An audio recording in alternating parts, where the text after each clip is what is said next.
안녕하세요. 반갑습니다. 여러분의 전기기술 교육의 동반자, 저는 다산이드 대표 전명칠입니다. 산업통상자원부 공고 제2025 147호에 따라서 한국전기설비 규정이 일부 개정된 내용이 있습니다. 이 관련된 내용을 제가 지금부터 여러분께 조금씩 알려드릴 텐데요. 현행 한국전기설비 규정이 이제 운영상 미비점이 계속 발견되고 있습니다. 관련된 내용 중에서 특히 이제 안전과 관련된 내용들이 조금 이번에는 더 강화가 되었는데요. 예를 들어 아크 차단기를 설치하는 거, 전기 자동차 충전 설비라든지 이제 거기에 이제 지붕 높이 관련된 규정이 없었는데 관련된 규정을 역시 새로 신설했고요. 그 다음에 전동지게차 전원설비 시설 요건. 사실 요즘에 이제 물류창고 같은 데 가보면은 전동지게차 굉장히 많이 사용을 합니다. 예전에 이제 경유를 많이 썼는데 지금은 이제 전동지게차를 많이 사용하기 때문에 충전시설과 관련된 것들에 대해서 시설 요건 신설 많이 됐고요. 그리고 태양광, 풍력 발전 설비, 그리고 연료 전지 설비 시설 요건, 이런 것들에 대한 개정안이 마련됐습니다. 사실 반은 태양광이랑 풍력 발전 설비, 연료 전지 설비 이런 내용들입니다. 그래서 아마 일반적인 직무를 수행하시는 분들은 이 부분에 대해서는 크게 직무와 직접 관계는 없으실 테지만 혹시 물류 창고 같은 데서 전동지게차를 사용하신다든지 아니면 전기 자동차 충전 설비를 좀 사용하신다든지, 그리고 그 이외에도 좀 이제 맞춤법이 잘못된 것들, 이런 것에 대한 자잘한 내용까지 포함되고 있기 때문에 여러분께서 한번 저와 같이 알아보시는 것도 많이 도움이 될 것 같습니다. 관련된 공고를 살펴보면은 이렇게 되어 있죠. 한국 전기설비 규정 일부 개정안 행정예고라 되어 있고 2025-147호에 해당이 됩니다. 지금부터 함께 여러분과 알아보겠습니다. 주요 내용부터 한번 볼까요? 첫 번째 주요 내용. 아크로 인해서 화재가 발생하는데 그것을 안전을 예방하기 위해서, 그러니까 안전사고 예방을 위해서 아크 차단기 설치를 이제 의무화하자 이렇게 되어 있습니다. 물론 다 해당되는 건 아니고요. 여기 보시면은 계약 용량이 100kW 이하인 경우는 제외라고 되어 있고, 그리고 2년의 유예기간을 설정한다고 되어 있습니다. 하지만 이제 계약 용량이 100kW를 넘거나 혹은 이제 2년이 지나게 되면 바로 시행되기 때문에 여러분께서 관련된 내용을 좀 알아두실 필요가 있습니다. 여기 물류창고라든지 전통시장에서 저압 전기설비에서 아크 고장으로 인해서 발생하는 화재가 너무 많잖아요. 그렇죠? 그래서 20A 이하 분기 회로에는 아크 차단기를 의무적으로 설치하는 내용을 담고 있습니다. 그 다음에 전기 자동차 충전 장치에 지붕으로 인한 장애 요인을 제거하는 겁니다. 사실 이 옥 외 충전 설비, 전기 자동차 충전 설비를 가서 보면은 이제 비가 내렸을 때 기기가 이상해지는 것을 방지하기 위해서 이렇게 충전기가 있다면은 지붕이 설치되어 있죠. 이렇게 지붕이 쫙 설치되어 있는데, 문제는 이 지붕 때문에 SUV라든지 이런 큰 차가 충전하는데 조금 장애가 있습니다. 그렇죠? 그래서 이 지붕에 대한 조건이 없었는데 이것을 이제 신설한 것을 여기서 말하는 거예요. 충전 장치의 지붕으로 인해 발생하는 충전 시 어려움을 제거하기 위해 지붕이 충전 주차 구역에 위치하지 않게 시설하도록 규정하고요. 차가 있는 곳에, 이렇게 있는 곳에 위치하지 않도록 하는 거죠. 그 다음에 지붕의 높이가 2.7m 이상인 경우에는 괜찮은데 그거보다 낮다, 이 높이가 2.7m보다 낮다, 그럴 때는 자동차 충전 구역에 위치하지 않아야 된다, 이런 내용들을 담고 있는 겁니다. 그 다음에 중요한 게 전동지게차 전원 설비 관련된 내용입니다. 그래서 전동지게차 충전 중에 화재를 예방하기 위해서 일단 전용 차단기 설하자. 그 다음에 위험 장소에서 시설 요건이라든지 이격거리라든지 충돌 방지 기능이라든지 안전을 위해서 기타 바닥 표식이라든지 이런 것들의 조건을 조금 더 강화해서 마련하고 있습니다. 그리고 수상 태양광 발전도 있잖아요. 그렇죠? 거기에서 직류 아크 차단기 시설 요건 같은 것도 만들고 있습니다. 수상 태양광, 건물 일체형 태양광, 건물 부착형 태양광, 이런 것들도 사실 가다 보면 조금씩 볼 수 있어요. 그리고 이제 옥상 지붕 벽면에 설치하는 것들, 이런 것에 대해서 아크 차단기를 설치하도록 규정하고 있습니다. 역시 1000km 이하인 설비는 제외하고 2년의 유예기간을 설정하고 있습니다. 그리고 이번 개정안의 반은 풍력 발전이라든지 연료전지 설비라든지 이런 내용이에요. 그렇죠? 그래서 관련된 내용과 직무를 직접 수행하시는 분들은 조금 더 관심 있게 보셔야 되고, 자, 접지도체의 최소 단면적을 좀 규정을 했습니다. 그래서 접지가 그냥 지금은 구분 없이 접지도체 단면적이 6스퀘어 이상이어야 된다 뭐 이렇게 되어 있는데, 이제는 고압 이상인 경우에는 별도로 16스퀘어 이상으로 규정하게 된 내용들도 포함이 되어 있습니다. 자, 그리고 옥내 저압 배 분전반의 설치 장소나 구조에 대해서 역시 요건을 좀 더 규정을 했습니다. 여러분 집에 있는 배분전함 이것도 역시 마찬가지로 볼 수 있습니다. 그래서 주택용 분전반을 포함한 모든 배분전반은 노출된 장소에 시설하도록 해야 합니다. 그리고 주택용 분전반은 사고 방지를 위해서 안면판이 탈락되지 않는 구조로 설치하도록 규정하고 있습니다. 자, 사실 이거 저희 집도 여러분 안면판이 완전히 탈락돼요. 그래서 분전함이 있으면은 예전에는 여기 힌지가 있어서 뚜껑이 이렇게 딱 열리는 방식이었잖아요. 요즘에는 안 그래요. 요즘에는 그냥 액자 떨어지듯이 안면판이 완전히 밖으로 탈락하는데 이게 떨어지면은 되게 위험해요. 그래서 자, 이 부분을 완전히 탈락되지 않는 구조로 해야 된다라고 하는 규정들 역시 들어가 있습니다. 그리고 옥외 설치할 때는 빗물이 침입해서 분전함 안으로 들어갈 수 있는데, 자, 물이 침투하지 않게 좀 설치 좀 해라 라고 하는 규정들 역시 들어가고 있습니다. 그래서 옥측 배선과 옥외 배선에 대한 시설 요건들 역시 찬찬하게 살펴볼 필요가 있고요. 그 다음에 접지극 재료에 대한 것들, 연질, 동피복 강연선이 추가된다는 얘기. 자, 그리고 LED 등기구를 설치할 때 전선의 굵기가 조금 애매한 게 있습니다. LED 등기구 할 때 여러분 실제로 등기구 구매하거나 아니면은 옥외 전주에 설치하는 거 보게 되면은 등기구 인출선이 그렇게 굵은 게 아니에요. 예를 들어 이렇게 등기구가 있다면 미리 이렇게 살짝 나와 있잖아요. 그렇죠? 이게 굉장히 굵은 게 아닌데 실제로 이제 옥내 규정에서는 여기까지 오는 건 되게 굵은 전선을 사용해야 됩니다. 이게 조금 애매한 게 있죠. 여기까지는 굵어도 되는데 등기구는 실제로는 가는 거 나와 있는데 이 굵기가 서로 달라서 되겠느냐 이런 얘기가 있는데, 역시 보통에는 2.5스퀘어 이상의 전선을 적용하게 되는데 그렇지 않고 LED 등기구의 경우에는 전력 소모가 좀 적기 때문에 자, 이런 부분도 좀 바꿀 수 있다라고 할 수 있습니다. 그 다음에 이제 인용 국제 표준에 부합화 개정사항 반영했고요. 기타 오류라든지 뭐 오자 잘못된 글자 이런 거 수행하고 있습니다. 자, 공고한 날부터 시행합니다. 단 214.21의 7과 522.3.2의 3 규정은 2년이 경과한 날부터 시행이 됩니다. 자, 이 부분이 어떤 내용이었습니까? 아까 그 차단기, 그쵸? 차단기 설치하는 거죠. 아크 차단기 이런 거 설치하는 내용이었는데, 자, 그런 부분을 역시 여기서 조금만 더 유예를 좀 시켜주는 내용만 바뀌고 있습니다. 혹시 이 부분에 대해서 이견이 있으신 분들은 3월 10일까지 의견서를 제출해 주시면 되겠습니다. 그럼 관련된 내용 조금씩 한번 살펴볼까요? 좀 중요한 부분만 몇 가지 살펴보고 여러분과 같이 이야기 나눠보겠습니다. 첫 번째, 신구조문 대비표 보면은 확실하게 좀 알 수 있죠. 자, 용어에서 사용하는 거, 관등회로라고 하는 거.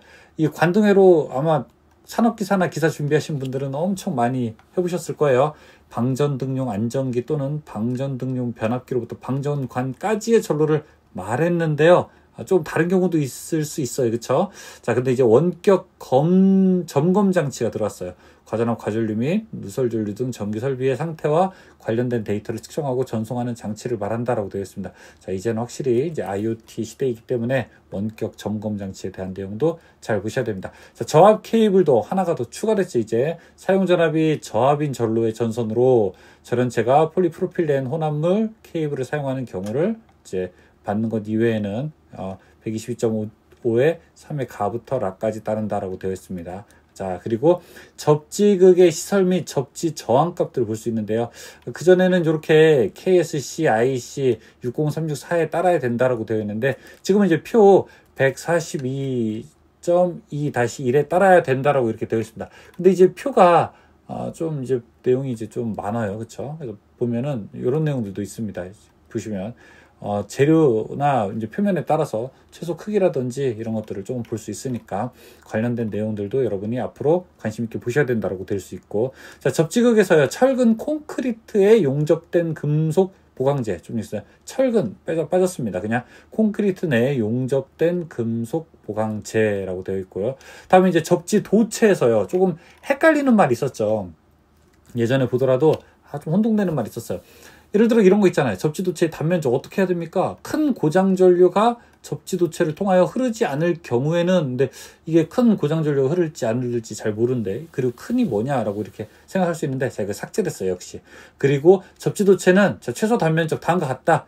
원래 이전에는 구리는 6스퀘어, 철제는 50스퀘어였거든요. 자, 이거 이제 바뀝니다. 전압에 따라서 조금 바뀌어요. 자, 저압은 6스퀘어고요. 고압일 때는 16스퀘어입니다. 그리고 철 도체를 사용하는 경우에는 자, 50스퀘어. 이거는 이제 똑같게 되죠. 자, 그리고 이제 여기서 접지도체는 지하 0.75부터 지표상 2m까지의 부분은 합성 수지가 뭐 이런 걸로 덮어야 된다. 이거 삭제됐습니다. 삭제된 것이 아니라 사실 옮겨갔다고 해야지 조금 더 맞는 표현이 되겠죠. 자, 이게 이제 사항이 바로 5항이 이제 사항의 내용으로 됐고요. 그 다음에 아까 그 앞에 있던 내용이 여기 이제 밑으로 내려갔습니다. 그래서 접지도체는 지하 0.75부터 지표상 2m까지 부분 합성 수지관 또는 이와 동등 이상의 절연 효과와 강도를 가지는 몰드로 덮어야 된다. 이 내용은 바뀌진 않았습니다. 다만 순서가 조금 위계가 바뀐 것 뿐입니다. 자, 그리고 이제 보호도체에 대한 내용이 있는데 조금 선정한다라고 되어 있는데 여기 선정하여야 하며라고 되어 있습니다. 그리고 보호도체의 단면적은 구리 25스퀘어, 알루미늄 35스퀘어 초과하지 않아야 된다라고 하는 내용들도 새로 나와 있습니다. 자, 공통접지, 통합접지 지금과 모두 같은 것을 확인할 수 있고요. 그 다음에 기계기구의 철대 및 외함의 접지가 있어요. 보통의 경우에는 사용 그 접지를 하지 않아도 되는 경우가 있을 수 있는데 자, 이거 조금 바뀌었어요.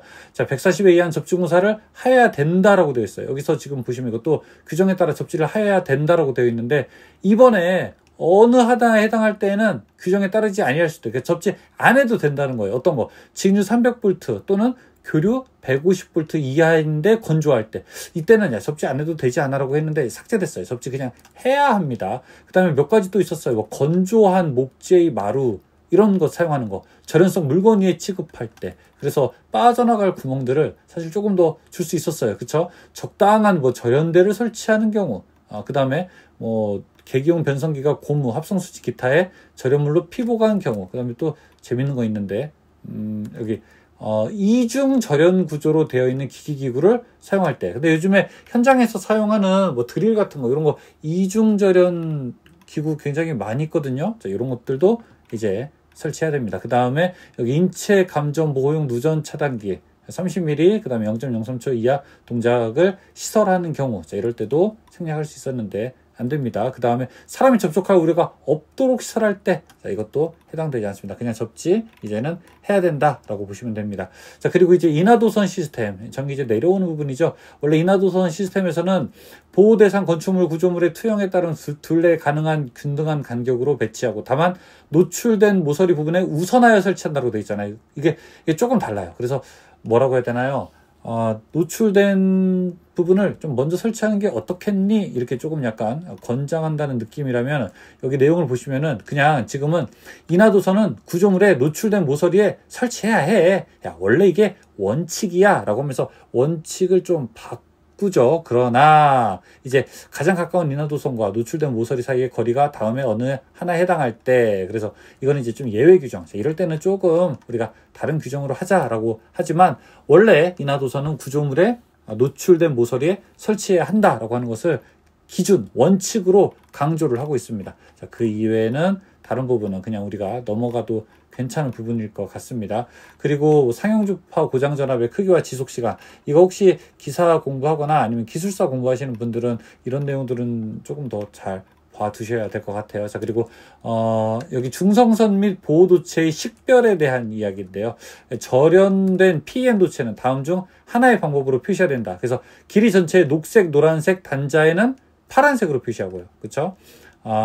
길이 전체의 녹색, 노란색, 그리고 그때는 단자에는 파란색이고, 길이 전체가 이제 전선이 파란색일 때는 단자는 녹색, 노란색, 둘 중에 하나가 바뀌어 된다는 거예요. 전선이 녹로를 쓴다면 단자는 파랑이고요. 그 다음에 전선이 파란색이면은 단자가 녹로를 사용하거나 두 개가 서로 교차해서 이게 PEN 도체라고 하는 것을 꼭 표기를 해야 된다. 그런 내용을 보여주고 있습니다. 관련된 내용에서 다른 것들은 쭉 이렇게 넘어갈 수 있고요. 요거 오타 바뀌었네요. 예전에 중성선이라고 되어 있는데 오타 중성선 이걸로 바뀌었습니다. 중성선이죠. 그쵸? 자, 그리고 여기 이제 분전반 나올 때가 됐는데, 그렇죠. 여기에. 자, 주택용 분전반은 이라고 되어 있죠.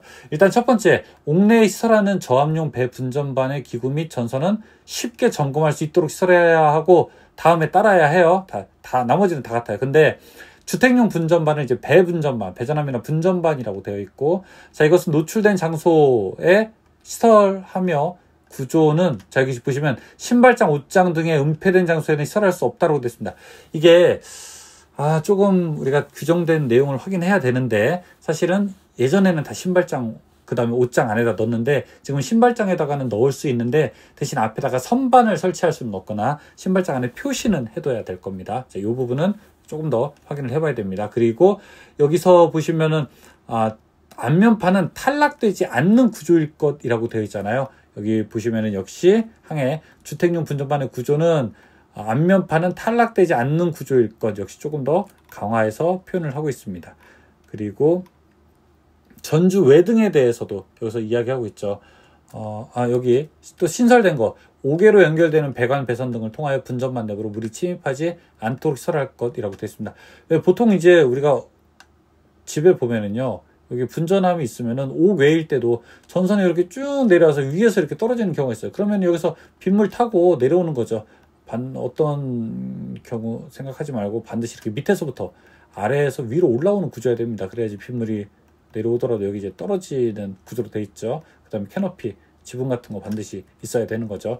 전주 외등에도요, 여기 신설되어 있는데, 가로등, 보안등, LED 등기구를 사용할 때, 자, LED 모듈 전원의 공급용 컨버터 있잖아요. 그쵸? 자, 연결하는 전선이 사실은 초기에 나오는 게 그렇게 굵지 않거든요. 그때 기구의 인출선과 동등 이상의 굵기와 절연 성능만 있으면 된다. 역시 규정에서 정하고 있습니다. 그래서 전선 굵기에 대한 얘기도 조금 더 이렇게 나와 있습니다. 그리고 여기 네온 변압기 설치할 때 우선 외에 설치한다 라고 되어 있죠. 우선 외 여러분 아세요? 이렇게 건축물이 처마가 이렇게 있다면 여기에서 수직으로 내렸을 때, 수직에서 60도에서 각도를 그었을 때, 60도 각도를 그었을 때, 이 안을 우선 내, 요 밖을 우선 외라고 합니다. 우선 외, 여기가 우선 내.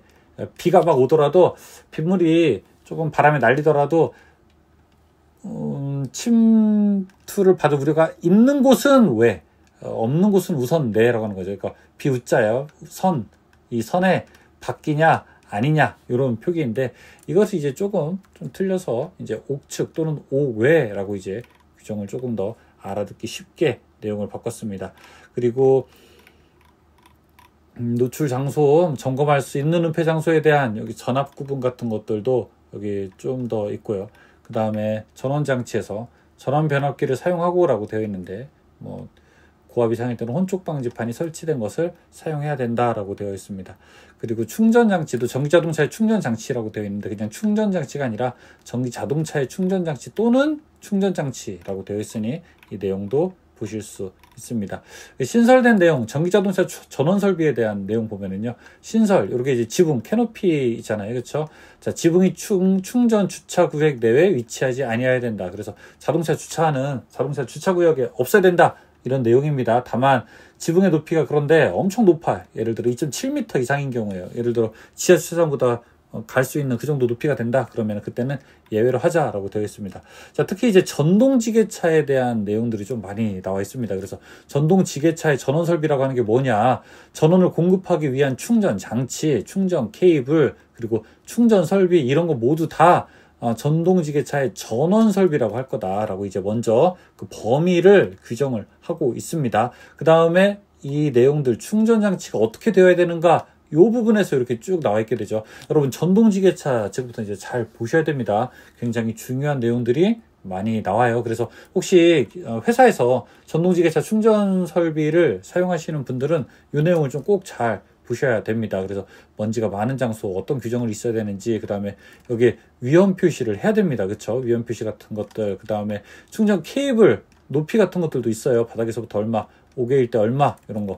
그 다음에 충전 장치에 대한 불연재료라든지 준불연재료, 난연재료, 자 이런 것들 규정도 나와 있게 됩니다. 그리고 부속품 같은 거 시설하는 것들 이렇게 어떻게 해야지 외부 충격에 의해서 눌리거나 이런 손상되지 않도록 하는 것인지 이런 것들도 보고 있고요. 그 다음에 강도, 기계적 강도 여기서 또 나와 있게 되죠. 그리고 이제 유연성, 케이블이 너무 경직된 것이 아니라 유연성이 있어야 되는 것들, 그리고 관련된 굵기도 여기서 또 표현을 해주고 있습니다. 그리고 전동지게차 충전장치에서 방호 설치에 대한 것들이 있어요. 첫 번째, 환기 설비 나타나고 있고요. 그 다음에 충전 중에서 안전과 편리를 위해서, 자, 여기 조명 설비 보셔야 됩니다. 여러분 이제 조명 설비도 꼭 지게차, 전동지게차 충전하는데 들어갈 수 있다고 할 수 있습니다. 그 다음에 충전 장소를 구분할 수 있도록 바닥에 도색해야 된다. 자, 이 내용도 확인하셔야 합니다. 다음에 이제 폭염성 먼지 위험 장소에서 기존에는 이제 금속과는 박강전선관 뭐 이런 동등 이상의 강도를 가진 거라고 되어 있어요. 금속과는 박강전선관, 후강전선관이 있는데 이제 얇은 게 박강전선관이니까 얇은 것보다 더 높아야 된다 이렇게 되어 있는데, 자 여기서 이제 KSC 8401 규정에 해당하는 명시된 금속전선관을 말하고 있습니다. 자, 그리고 이거 드디어 바뀝니다. 오턱 이제 없어요. 오산, 5개의 산이라고 되어 있습니다. 이게 오턱이 뭐죠? 여러분, 그 나사산이 5개 있는 걸 오턱이라고 지금까지 했는데요. 오턱 했는데, 이거 이제 나사산이 5개 이상 되어야 된다. 이것으로 이제 바뀌게 됩니다. 여기서만 해당되는 게 아니라 그 뒷부분에도 있을 건데요. 그래서 뒷부분에도 해당이 됩니다. 맞아요. 이렇게 가스증기 위험 장소에서도 이제 오턱이라는 말 사용하지 않고 어떻게 돼요? 오산, 5산, 이거 외울 때 오산이라고 해야 되겠네요. 그렇죠? 오산 이렇게 이제 말을 하는 것이 조금 더 바뀔 수 있다. 이렇게 여러분 알아두시기 바라겠습니다. 그런데 일단 2개로 다 생각은 해두셔야 되는 거예요. 예전 규정을 사용하고 있는 곳이 아직도 있기는 하니까요. 그리고 쭉 내용 보고 300 변압기 뭐 이런 거 장소 보고, 뚜껑용 변압기 용량 같은 것들, 용량을 볼 때, 자, 이 조건들 좀 잘 봐라. 부하 밀도 잘 보고, 실부하 고려하고, 부하 설비 이상으로 해라. 라고 되어 있습니다. 여기 주택의 부하 설비 용량은 전용 면적 60제곱미터 이하일 때는 3kW를 좀 기준으로 하네요. 60제곱미터면은 한 18평 정도 되나요? 그리고 3kW에다가 플러스 0.5kW인데 10제곱미터당 한 3평당 0.5kW 정도로, 만약에 30평이면은 그러면은 뭐 5kW 정도 들어가는 거네요. 자, 이런 것들 보고요. 당연히 수요 전력을 고려하고요. 그 다음에 전동기 기동시 고려해야 되겠죠. 그 다음에 공동주택이나 준주택의 경우에는 우리 수용률 적용해야 되겠죠. 수용률에 대한 것들도 여기 나와 있습니다. 세대 수에 따라서 수용률 500세대 이하일 때는 45%를 적용해라. 그런 얘기들도 있게 되네요. 쭉 내용들 살펴볼 수 있습니다. 그런데 아마 내용에서 제가 설명 안 한 게 화약에서 설명을 좀 안 한 것 같아요. 화약에서 화약류 저장 장소 있잖아요. 자, 이 부분에서 전기 기기구는 전폐형, 완전히 막혀 있는 건데 그게 아니라 사실 생각해 보면은 폭발 방지형 구조가 되어 있어야 되겠죠. 그래서 전폐형 또는 폭발 방지형이라는 말 들어갔고요. 그 말이 한 번 더 쓰여요. 밑에 화약류 제조소에서 전기 설비도 역시 전폐형이라는 말이 이제 전폐형 또는 폭발 방지형이라고 이렇게 들어갈 수 있습니다. 자, 여기까지가 이제 주요한 개정 내용이고요. 이 개정된 내용에 따라서 여러분께서 잘 알아두셔야 되는데 이게 사실은 반밖에 안 돼요. 더 있어요. 503 분산형 전원 개통 연계 설비 시설부터 되어 있어서 밑에는 쭉 이렇게 가면은 좀 신재생과 관련된 얘기예요. 뭐 풍력 터빈이라든지 연료 전지라든지 이런 것이 나머지 반 정도 됩니다. 그래서 여기까지가 한 35페이지 정도 됐다면은 한 45페이지 정도는 신재생 에너지 설비와 관련된 부분이기 때문에 그 부분도 관련 직무를 수행하시는 분들은 한번 알아주시기 바라겠습니다. 저는 여기까지 좀 설명을 드릴게요. 그래서 한국전기설비 일부 개정안에 대해서 행정 예고를 여러분께 말씀을 드렸고요. 이런 내용은 앞으로도 계속 변함이 없어요. 조금씩 우리가 알아두면서 여러분께서 전기 관련된 직무를 잘 수행하시기를 바라겠습니다. 그러면은 설명 마칠게요. 고맙습니다.